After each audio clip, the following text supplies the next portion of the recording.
Eksperti Tobi Vogël nga Këshilli për Politikë dhe Demokraci në një prononcim për Bota Sot, tha se ngecja e Kosovës në rrugën e saj drejt anëtarësimit në Bashkimin Evropian nuk lidhet drejt për drejt me veprimet e qeverisë së Kosovës, por me mungesën e vullnetit brenda vetë Bashkimit Evropian. Sipas tij, mosnjohja e pavarësisë së Kosovës nga 5 shtete anëtare, veçanërisht qëndrimi i Kipros dhe ndikimi i Greqisë, si dhe përqendrimi i Brukselit tek Serbia dhe presidenti Vučić, po e mbajnë Kosovën të bllokuar në vend. Fakti që Kosova është plotësisht e bllokuar në rrugën e saj drejt anëtarësimit të mundshëm në Bashkimin Evropian, në fakt ka relativisht pak të bëjë me veprimet e qeverisë së saj. Problemi është në anën e BE-s. Më i qartë, 5 shtete anëtare të BE-s nuk e njohin pavarësinë e Kosovës dhe një Çiproja mund të mos e bëj kurrë këtë edhe nëse Serbia e njeh, dhe në atë rast ka shumë gjas të ngjajë të mbështetet edhe nga Greqia në nënvizoj ai. Krahas kësaj, Vogël thekson se BE-ja ka mundësi reale për të lejuar përparimin e Kosovës në procesin e pranimit, por mungesa e guximit politik po pengon çdo lëvizje në këtë drejtim. Në të njëjtën kohë, shtetet e tjera anëtare si dhe Komisioni Evropian janë aq të fiksuar pas Beogradit dhe presidentit Vučić sa nuk duan të shpenzojnë asnjë kapital politik për ta çuar Kosovën përpara, edhe pse kjo do të ishte e mundur relativisht lehtë.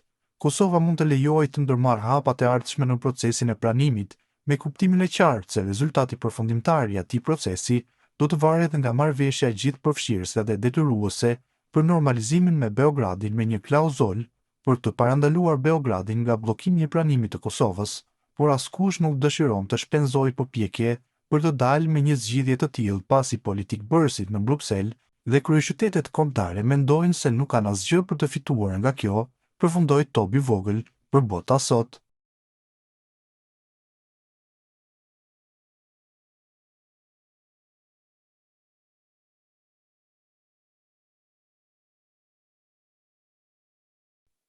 Ministri në detyrë i Kosovës Albin Kurti ka shprehur ngushëllimet e tij për ndarjen nga jeta të ish kryeministrit të Shqipërisë dhe liderit historik të Partisë Socialiste Fatos Nano. Përmes një postimi në Facebook, Kurti kujtoi takimet e tij personale me Nanon dhe vlerësoi kontributin e tij politik në periudhën e tranzicionit demokratik të Shqipërisë. Kur e mora lajmin për vdekjen e Fatos Nanos, më erdhën në mendje kujtime nga 2 takimet që dikur i kam patur me të, shkruan Kurti. Herën e parë, në fillim të vitit 2002, disa muaj pasi kisha dalë nga burgu në Serbi ku isha mbajtur rob, së bashku me 2000 shqiptarë të tjerë. Kjo përvojë u kthye natyrshëm në temë të bisedës sime me Nanon në atë takim njohës. Ai tregon se takimin e dytë me Nanon e kishte zhvilluar kur ky i fundit ishte në krye të qeverisë shqiptare. Fatos Nanon e kam takuar për herë të dytë kur ishte zgjedhur kryeministër i Shqipërisë, me që rast ai më priti bashkë me Adem Demaçin dhe Arben Xhaferin. Nga atëherë më kanë ngelur të pashqitshme nga kujtesa bisedat e tij i plot pasion për politikën me Bacin Adem dhe Arben Xhaferin. Kurti e përshkruan Fatos Nanon si një figurë qendrore në historinë politike të Shqipërisë gjatë kalimit nga regjimi komunist në sistemin demokratik pluralist. Ai shërbeu 3 herë si kryeministër i Shqipërisë në periudha të vështira për vendin, nga rënia e komunizmit te trazirat e vitit 1997 dhe proceset e rindërtimit të mëvonshëm, thekson ai. Në reagimin e tij, Kurti nënvizon dhe rolin që Nano pati në mbështetjen e çështjes së Kosovës gjatë viteve të luftës dhe mbështetjen për UÇK-n.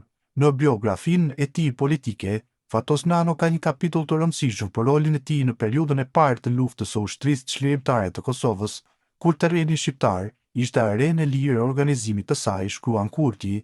Kryeministri i Kosovës e mbyll reagimin me një mesazh ngushëllimi për familjen, bashkëpunëtorët dhe bashkëpartiakët e Fatos Nanos, ngushëllim e familjes së Nanos, bashkëpunëtorëve dhe bashkëpartiakëve të tij, si dhe miqve e të afërmëve, u kujtoft mes kryeministrave të Shqipërisë për rolin e tij historik.